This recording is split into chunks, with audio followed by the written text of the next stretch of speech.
Hello friends, 502 પેપરના unit number 3 જેનું lecture number 4 આજે આપણે ભણીશું. વિદ્યાર્થી મિત્રો, આજે આપણે એક ડેફિનેશન અને પછી એના ઉપરથી એક થિયરમ આપણે ગણવાના છીએ. તો પહેલાં જોઈએ ડેફિનેશન. કોસી સિક્વન્સની ડેફિનેશન છે, જેમાં એક સિક્વન્સ છે જે કોસી સિક્વન્સ કોને કહીએ છીએ, બરાબર, એની કન્ડિશન આપી છે. તો અ sequence Pn in a metric space XD is said to Cauchy sequence if for given epsilon greater than 0 there exists positive integer capital N such that mn greater than or equal to capital N implies D Pm Pn less than epsilon. શું કહ્યું છે અહીંયા? એક sequence આપી હોય જે Pn છે, એ sequence XD metric સ્પેસની અંદર કોસી સિક્વન્સ ક્યારે કહેવાશે? જ્યારે એપ્સિલોન ગ્રેટર દેન 0 મળતું હશે, પોઝિટિવ ઇન્ટીજર કેપિટલ N હશે, તો mn greater than or equal to capital N implies d Pm Pn less than epsilon લખાય, બરાબર છે. તો આપણે એને કોસી સિક્વન્સ કહીશું. તો હવે આગળ થિયરમ જોઈએ. Every convergent sequence in a metric space is a Cauchy sequence. Convergent sequence જે છે એ મેટ્રિક સ્પેસની અંદર કોસી સિક્વન્સ હોય એવું આપણે સાબિત કરવું છે કે દરેક કન્વર્જન્ટ સિક્વન્સ એ મેટ્રિક સ્પેસમાં કોસી સિક્વન્સ થાય. તો પહેલાં આપણે લઈશું મેટ્રિક સ્પેસ, બરાબર છે. તો let R d be any metric space and d usual metric R. Let Pn be a convergent sequence in metric space XD. હવે કોઈ કન્વર્જન્ટ સિક્વન્સ Pn લઈએ જે કન્વર્જન્ટ છે મેટ્રિક સ્પેસ XDમાં.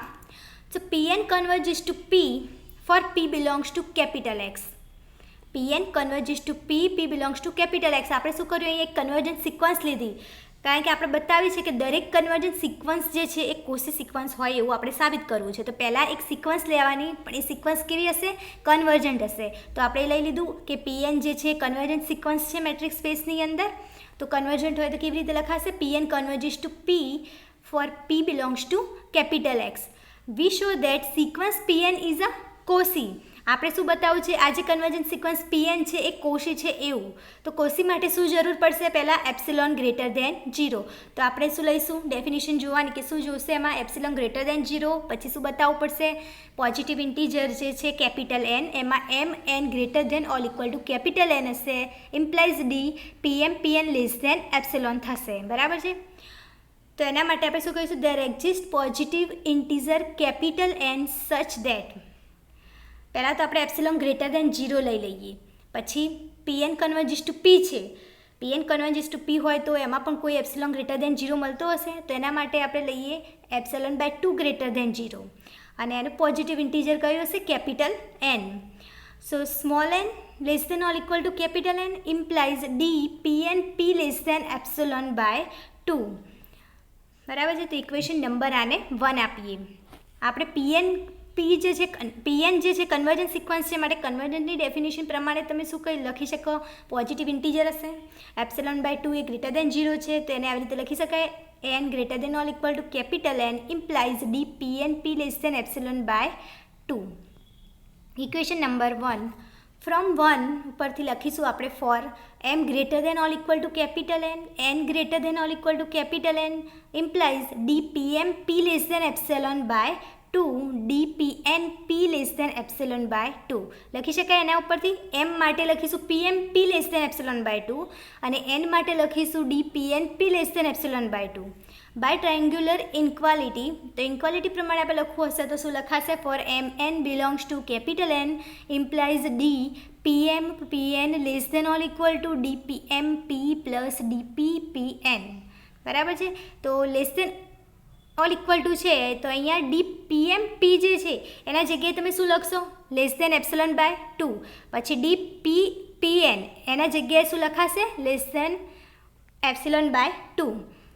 તો એ less than epsilon by 2 plus epsilon by 2 થશે. તો એના જગ્યાએ શું આવશે? અહીંયા એપ્સિલોન આવશે. તો અહીંયા આપણને શું મળ્યું? Pm Pn less than epsilon મળે, બરાબર. 10 for given epsilon greater than 0 epsilon greater than 0 આપણે લીધા હતા અને એની અંદર પોઝિટિવ ઇન્ટીજર હતા.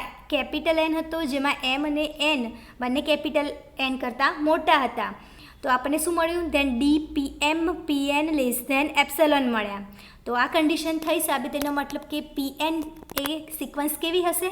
કોશી સિક્વન્સ હશે. જો ડેફિનેશન પ્રમાણે આપણે સાબિત કર્યું DPM લેસ ધેન એપ્સલોન. તો PN જે છે કોશી સિક્વન્સ છે. Thus every convergent sequence in a metric space is a Cauchy sequence. Thus every convergent sequence in a metric space is a Cauchy sequence. અહીંયા આપણે સાબિત કર્યું કે દરેક કન્વર્જન્ટ સિક્વન્સ જે છે મેટ્રિક સ્પેસની એ કોશી સિક્વન્સ છે. અહીંયા એક વસ્તુ છે કે દરેક કન્વર્જન્ટ સિક્વન્સ જે છે કોશી સિક્વન્સ થાય છે મેટ્રિક સ્પેસની અંદર, બટ કન્વર્જન્ટ સિક્વન્સ જે છે દરેક એક જે છે એ કોશી એવરી કન્વર્જન્ટ સિક્વન્સ એવરી કોશી સિક્વન્સ એ કન્વર્જિટ થતી નથી. બરાબર.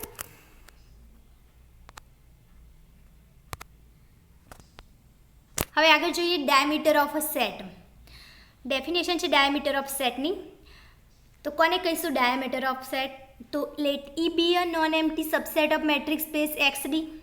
Then diameter of a set E is denoted by diameter E and it is defined by diameter of E equal to supreme of dpq અને pq belongs to E.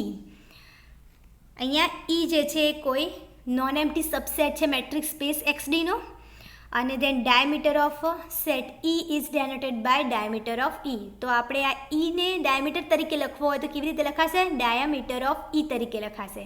Define કેવી રીતે થશે arrow set? Supremo of pq belongs to E થી. બરાબર છે. હવે આપણે આ ડાયામીટર ઉપરથી એક થિયરમ સાબિત કરીએ.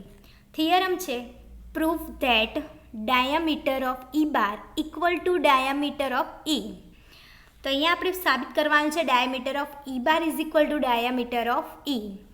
તો એના માટે શું કરીશું? પહેલાં we know that E subset E bar. હવે E બારનો સબસેટ E હોય જ. બરાબર. ક્લોઝરનો સબસેટ E હશે. E subset E bar. હવે E bar એટલે તો શું લખાશે? E યુનિયન E ડેશ લખાશે. E બાર એટલે ક્લોઝરને લખવો હોય તો કેવી રીતે લખાય છે? આગળ આપણે જોઈ ગયા E યુનિયન E ડેશથી એને લખીશું. તો E યુનિયન E ડેશથી લખવું હોય તો અહીંયા જે આ E જે છે ડાયામીટર ઓફ E લો તમે તો less than or equal to diameter of E dash લખી શકાય. Diameter of E less than or equal to diameter of E dash. Equation number 1 આપીએ. Now we show that. હવે આપણે ઇક્વલ ટુ પ્રૂવ કરવા માટે less than or equal to diameter of E dash તો સાબિત કર્યું.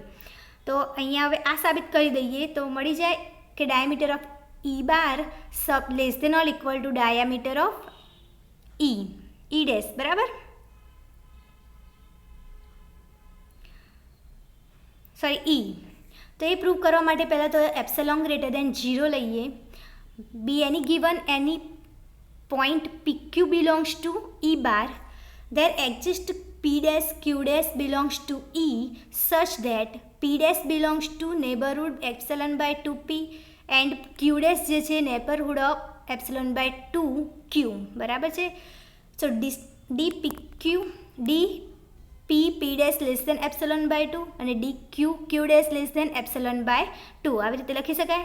P dash અને Q dash આપણે શું લીધા? કોઈ નેબરહુડ લીધા. Eના પોઈન્ટ લીધા અને નેબરહુડ એના શું મળશે? P dash અને Q dash કોના નેબરહુડમાં હશે? નેબરહુડ એપ્સિલોન બાય 2P અને Q dash જે છે નેબરહુડ ઓફ એપ્સિલોન બાય 2Qમાં હશે.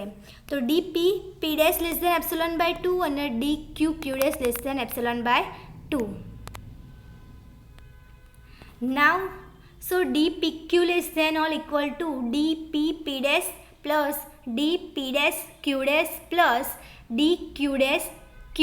બરાબર. તો લેસ ધેન આના બરાબર આપણે આગળ લીધું એપ્સિલોન બાય 2 પ્લસ આ એમને એમ આવશે DP dash Q dash. પછી આના બરાબર આપણે આગળ જોયું તો એપ્સિલોન બાય 2 મુકાશે. ઇઝ ઇક્વલ ટુ શું થશે? Epsilon by 2 plus epsilon by 2 એટલે કે એપ્સિલોન પ્લસ DP dash ને Q dash less than or equal to diameter of E plus epsilon every PQ belongs to E bar. So P dash Q dash belongs to E.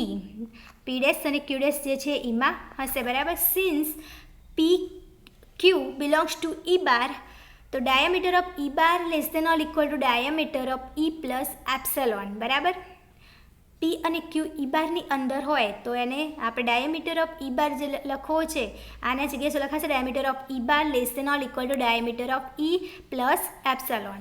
તો diameter of E plus epsilon is an upper bound of set d PQ PQ belongs to E bar. આપણે upper bond લીધી supremo જોઈએ છે બરાબર. તો એના માટે શું બતાવવું પડશે diameter of E plus epsilon જે છે અપર બોન્ડ થઈ ઈની કયા સેટની થશે d PQ PQ belongs to E bar. આની અપર બોન્ડ મળી આપણને. અને diameter of E bar is a least upper bound of a set. અને આ શું છે અપર બોન્ડ છે ઈ બાર પણ એ કેવી લિસ્ટ છે આ સેટની. તો obviously diameter of E bar less than or equal to diameter of E plus epsilon for any epsilon greater than 0. So diameter of E bar less than diameter E. Equation number 2 આપીએ આને. તો from 1 and 2 diameter of E equal to diameter of E bar લખાશે. 1 and 2 પરથી શું લખાશે E is equal to diameter of E bar.